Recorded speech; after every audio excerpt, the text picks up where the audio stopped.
Hello, कैसे हैं आप? उम्मीद करती हूँ आप बहुत अच्छे और स्वस्थ और मस्त होंगे। तो चलिए मैं आज फिर आ गई आपके पास एक छोटा सा टॉपिक लेके, जो कि आपको अच्छा लगेगा और आपको जानकारी मिलेगी। हाँ, जानती हूँ, अगर आप जानते हैं तो अच्छी बात है, नहीं जानते हैं तो एक छोटा सा टॉपिक मैं आपके सामने लेके आई हूँ। वो टॉपिक क्या है? मौलिक अधिकार। क्या आप लोग जानते थे? ठीक है, अगर जानते हैं तो बढ़िया। तो चलिए हम चलते हैं मौलिक अधिकार की तरफ। तो मौलिक अधिकार कितने हैं? मौलिक हमारे अधिकार होते हैं 6 प्रकार के मौलिक अधिकार होते हैं। तो जिसमें पहला अधिकार क्या होता है? ये हमारा लिखा हुआ है, समानता का अधिकार। ठीक है, हम क्या है, अभी हमें अधिकार मिला हुआ है तो हम सब समान हैं। कोई सी भी जाति है, कोई धर्म है, कोई लिंग है, और हम सब समान हैं। किसी भी धार्मिक जगह पे या फिर किसी भी सार्वजनिक स्थान पे हम जा सकते हैं। कुआं है, खेलने का मैदान है, खेल का मैदान है, हम कहीं भी जा सकते हैं। हम क्या है, हम समान हैं। तो समान रह के हर कार्य को कर सकते हैं और हम अपने समानता का अधिकार पा सकते हैं और ले सकते हैं।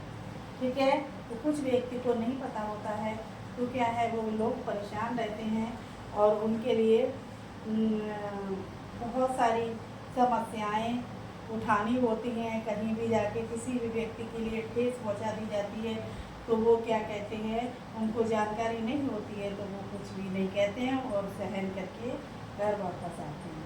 तो चलिए, हम समान हैं, अपना समानता का अधिकार प्राप्त करिए। ठीक है, आगे का टॉपिक है, आगे कौन सा अधिकार है हमारा? दूसरा है स्वतंत्रता का अधिकार। स्वतंत्रता का अधिकार जब से मिला हुआ है तब से हमें क्या है, हम स्वतंत्र हैं। हम स्वतंत्र हैं। कैसे स्वतंत्र हैं? हम कहीं भी, पहले हम क्या करते थे, गांव में ही रहते थे, अपने समुदाय में रहते थे और बड़े परेशान रहते थे। हम काम काज कोई अगर मिलता नहीं था तो हम किसी से भी पैसा ले लेते थे और उस पैसे के बदले में हम काम करते रहते थे और वो पैसा हम नहीं चुका पाते थे। आज क्या है, अगर हम स्वतंत्र हैं तो हम कहीं भी जा सकते हैं, कहीं जाके अपने कारोबार को बढ़ा सकते हैं। किसी भी जैसे कुछ लोग कहते हैं गांव में अगर काम नहीं होता है तो ज़्यादातर क्या है, बाहर चले जाते हैं, चंडीगढ़ चले जाते हैं, तो वहाँ पे काम करते हैं। काम करने के बाद अपने परिवार का पालन पोषण करते हैं। तो क्या है ये कि हम स्वतंत्र हैं, हम जहाँ मर्जी है वहाँ जा सकते हैं और जो मर्जी आए वो हम काम कर सकते हैं। क्यों? क्योंकि ये हमें अधिकार मिला हुआ है। ठीक है, तो हो सकते हैं कि आप इस अधिकार को समझ गए अच्छे से। तो अब हम तीसरे अधिकार की तरफ चलते हैं। तो ये है हमारा शोषण के विरुद्ध अधिकार। क्या आप इसके बारे में जानते हैं? शोषण के विरुद्ध अधिकार ये क्या है? शोषण, किसी भी व्यक्ति के साथ में अगर कोई शोषण होता है तो क्या हम पहले आवाज़ उठा सकते थे? नहीं उठाते थे। पहले क्या है, महिलाओं के साथ बहुत सारे अत्याचार होते हैं और होते थे, बहुत सारे अत्याचार होते थे।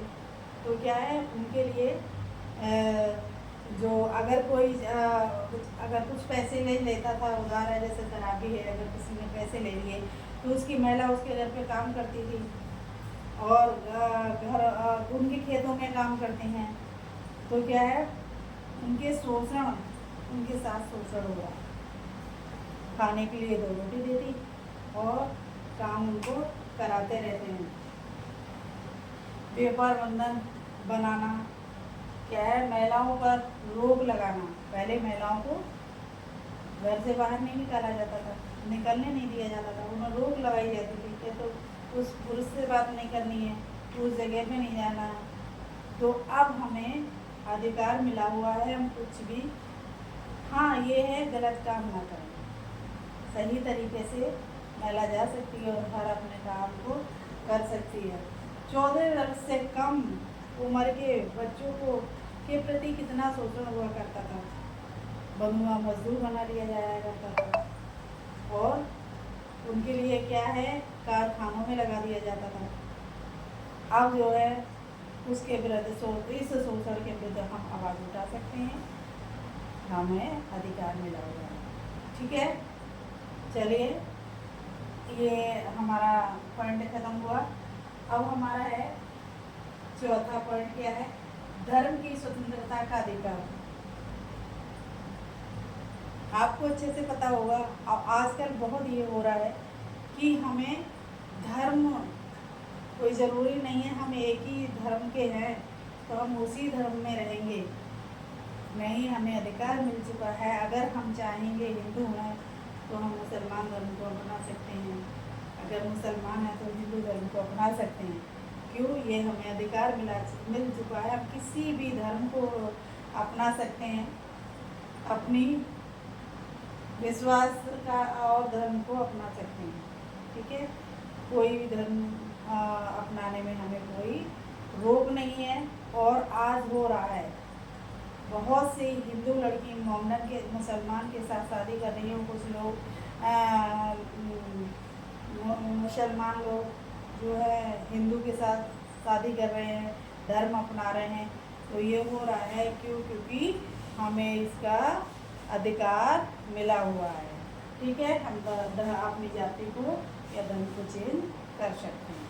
ठीक है, तो ये हो गया हमारा चौथा पॉइंट। पांचवा पॉइंट है अल्पसंख्यकों के सांस्कृतिक एवं शैक्षणिक अधिकार। अल्पसंख्यकों के सार्वजनिक एवं शैक्षणिक अधिकार, अपनी भाषा, संस्कृति, धर्म, अपनी भाषा, संस्कृति और धर्म, जाति के लिए हम, या फिर कोई शिक्षा है, इसको हम अपना सकते हैं। कोई भी जाति में, कोई भी धर्म में, संस्कृति, जैसे अब किसी भी स्कूल में जाके, अभी हम कोई ज़रूरी नहीं है अगर हम हिंदू हैं तो हम हिंदी पढ़े या फिर गणित पढ़े या कुछ पढ़े, ऐसा कुछ नहीं है। अगर हम चाहें हमें चाहें कि हमें क्या है, हमें उर्दू पढ़ने का शौक़ है, हमें उर्दू पढ़ने का मन हो रहा है तो हम उर्दू भी पढ़ सकते हैं, किसी भी स्कूल में एडमिशन ले सकते हैं, कोई सी भी शिक्षा प्राप्त कर सकते हैं। क्यों? क्योंकि हमें अधिकार मिला हुआ है। ठीक है, तो आगे चलते हैं। हमारा छठा अधिकार कौन सा है? संवैधानिक उपचार का अधिकार। कौन सा है? संवैधानिक उपचार का अधिकार। अब ये इसमें है कोई भी मौलिक अधिकार हमारे पास, जो हमारे यहाँ से लेके 1 से लेके 5 तक कोई जो हमारे अधिकार है, उसमें से कोई हमें बाधा डाल रहा है या हमसे इन अधिकारों से कोई वंचित कर रहा है, तो हमें क्या करना है? न्यायालय जाना है और अपने अधिकार लेना है। ठीक है, न्यायपालिका में जाकर, और हमें मौलिक अधिकारों से वंचित जो रख रहा है तो हमें क्या है, अपने अधिकारों को ले सकते हैं और वहाँ पे हमारी सुनवाई की जाएगी, क्योंकि हमारे लिए ये अधिकार है कि हम इसमें, ये अधिकार हमारे हैं, उनसे कोई हमें वंचित ना करे। ठीक है, तो ये थे हमारे 6 अधिकार। तो मैं उम्मीद करती हूँ कि आपको सबको अच्छे से मालूम चल गया है, पता चल गया है। तो आप अपने समुदाय में ये लागू कर सकते हैं, बता सकते हैं, जिस किसी को पता नहीं है तो उसको आप जानकारी दे सकते हैं। तो मेरा फिर अनुरोध है, अगर अभी तक भी आपने मेरे चैनल को सब्सक्राइब नहीं किया तो प्लीज़ सब्सक्राइब कर लीजिए और लाइक शेयर कमेंट ज़रूर कीजिए। तो अब हम चलते हैं और कल फिर मिलेंगे आपको नई वीडियो के साथ। Bye bye.